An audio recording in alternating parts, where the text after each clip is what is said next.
Oke, pada part berikutnya dari video aksesoris yang saya gunakan, di sini saya akan membahas tentang aksesoris yang saya gunakan untuk laptop maupun iPad saya. Jadi di sini ada dua keyboard wireless, satunya merek Miniso dan satunya ini adalah Logitech K380 beserta mouse-nya. Ini adalah Logitech seri M337.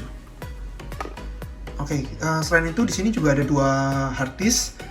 Yang pertama ini hard disk Toshiba, dan yang kedua ini juga sama Toshiba. Bedanya apa? Yang ini 1 TB, yang ini 500 GB. Oke, selain itu juga saya di sini ada Xiaomi Motion Sensor Lamp. Jadi ini adalah lampu yang bisa nyala sendiri ketika dia mendeteksi gerakan di suasana yang gelap. Jadi kalau kamarnya gelap gitu, kalau ada gerakan dia bisa nyala. Oke, kita mulai satu persatu. Oke, untuk hard disk di sini ada dua hard disk Toshiba, sama-sama Toshiba, serinya juga sama. Bedanya satu tera, satunya 500 GB. Kenapa di sini ada dua hard disk? Sebenarnya data saya nggak banyak sih. Saya cuma pakai data itu biasanya sedikit dan saya nggak nyimpen banyak games ataupun sesuatu yang makan banyak data, banyak memori. Di sini saya pakai dua karena yang pertama saya ini punya hard disk Toshiba 1 tera. Ini dulu saya gunakan waktu laptop saya Windows. Tetapi semenjak saya ganti ke Mac, saya tidak dapat menggunakan hard disk ini untuk memasukkan data dan mengeluarkan data dari dalam hard disk ini. Jadi saya cuma bisa preview data di hard disk ini, bisa copy ke dalam Mac, tapi saya nggak bisa masukin data di Mac dalam hard disk ini. Saya juga nggak tahu kenapa, ternyata formatnya berbeda seperti yang saya lihat di forum. Untuk penjelasan lebih lanjut, saya juga kurang paham. Nah, untuk yang berikutnya, saya akhirnya membeli hard disk satu lagi. Ini hard disk yang sesuai format untuk Mac. Ini 500 GB, dan ini yang biasa saya gunakan akhirnya untuk menyimpan data-data di Mac. Karena Mac yang saya pakai ini kalau dilihat ini adalah MacBook Pro tahun 2019, dan ini merupakan base model. Jadi ini model base spec dengan memori internal hanya 128 GB dan RAM 8 GB.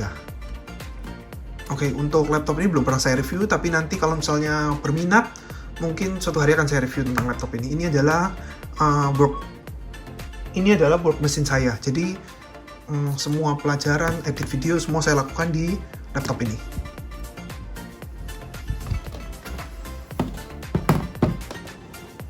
Oke, next. Kita akan membahas tentang Bluetooth keyboard. Oke, Bluetooth keyboard dan mouse. Di sini saya sudah ada dua Bluetooth keyboard ya. Satu punya Miniso, satu punya Logitech. Kita langsung lihat bedanya saja.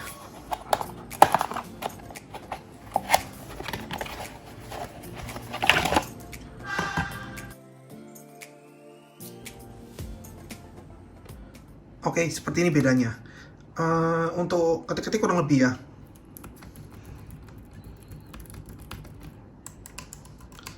Ini sedikit lebih berisik, sedikit lebih clicky, tapi ini lebih nyaman di tangan. Oke, bedanya apalagi? Kalau dipegang sih dua-duanya sama ringan, tapi ini lebih ringkih, lebih tipis juga. Lebih tipis itu bukan berarti lebih ringan dan enak ya, ini lebih ringkih. Yang ini tipis tapi lebih solid. Lebih solid. Dan kalau ini sih ya standar ya, ini keyboard Bluetooth biasa yang bisa terkonek dengan laptop satu saja. Jadi ini buat nyalainnya, ini buat connect ke laptopnya, dan ini menggunakan baterai 2 biji baterai AAA AAA. Ini dulu masih ada di Miniso, tapi sekarang saya nggak tahu ada atau enggak. Ini kurang lebih harganya 299.000. Ini di Miniso. Oke, untuk keyboard berikutnya, yang tadi Miniso itu jarang saya gunakan sih. Saya lebih gunakan yang Logitech ini. Soalnya yang Miniso itu enak sih, tetapi untuk perpindahan antara iPad dan laptop agak sulit karena harus dikonekkan ulang. Untuk Logitech ini, dia dapat connect ke 3 device sekaligus. Jadi ini F1, F2, F3, kita bisa nyimpan 3 device sekaligus. Jadi Nah ini, saya akan contohkan dalam video berikut ini.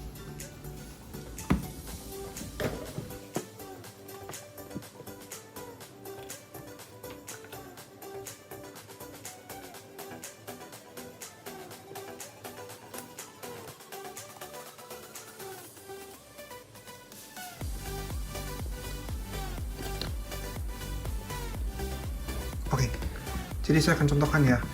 Ini misalnya ini F2 saya simpan di laptop. Jadi ketika saya ketik F2 maka dia akan terkoneksi dengan laptop saya. Jadi seperti ini. Ketika saya ketik-ketik muncul ya.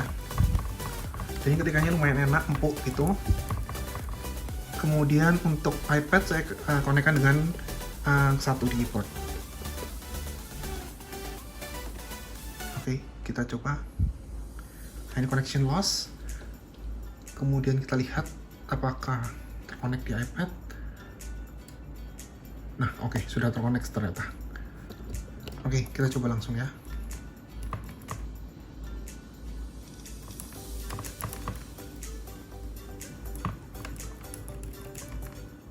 Oh, ini belum sign in ternyata.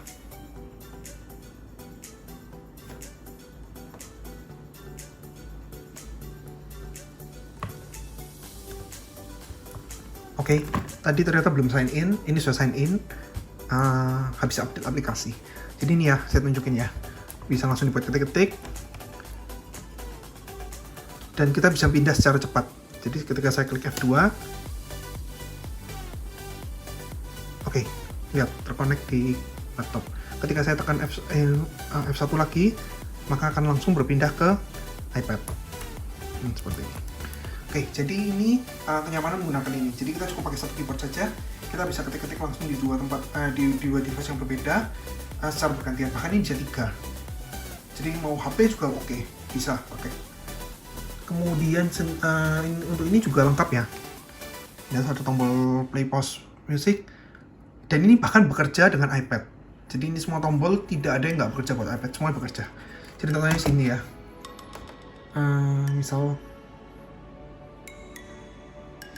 saya muter lagu di iPad.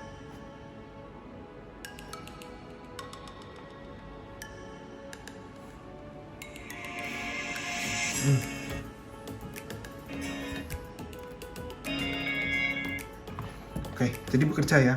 Untuk next song juga bekerja. Next song bekerja, mute, naik turun volume, semua bekerja. Oke, jadi untuk keyboard Bluetooth ini sendiri, ini adalah Logitech K380. Ini harganya kurang lebih 350 sampai 400. Ini banyak di Tokopedia atau di Shopee, bisa dicari sellernya.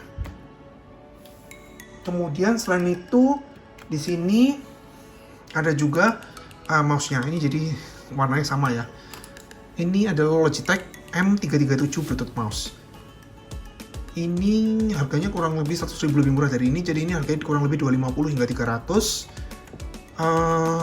Untuk performanya sendiri sih enak ya, clicky ya, ribut sih benernya. Kalau yang mau yang lebih silent tuh yang M350 People. Tapi itu harganya lebih mahal, 50 sampai 100.000 daripada harga mouse ini. Tapi itu lebih kecil dan itu tidak bunyi kalau diklik. Bunyi.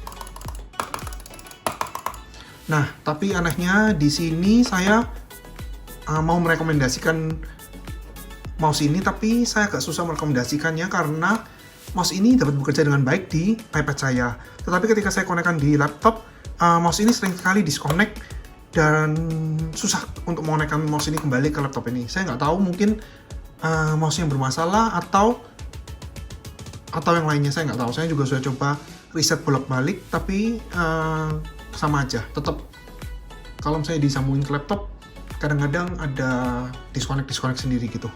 Terus nggak mungkin bisa connect lagi sampai saya harus restart laptop. Kadang-kadang harus nunggu setengah jam kita baru bisa connect lagi. Oke, jadi sekian untuk yang keyboard dan mouse. Kita akan beralih ke yang selanjutnya.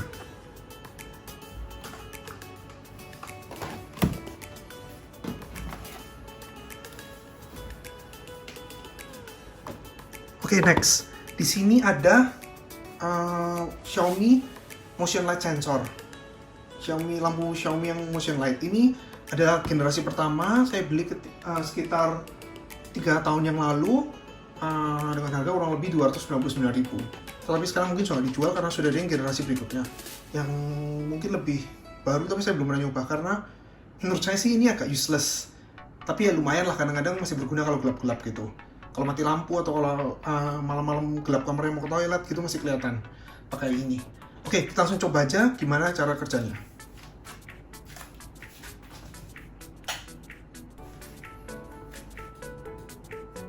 Oke, jadi ini ruangan gelap ya. Kita akan coba gerakan pertama.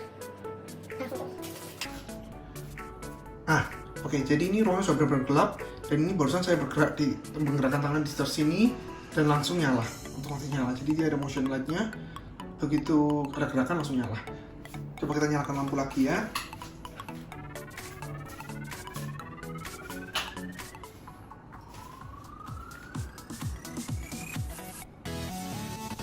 Untuk penerangannya sendiri sih lumayan lama, kurang lebih 30 detik. 15 hingga 30 detik. Nah, setelah mati, kalau ruangan sudah terang lagi, sudah bisa lagi.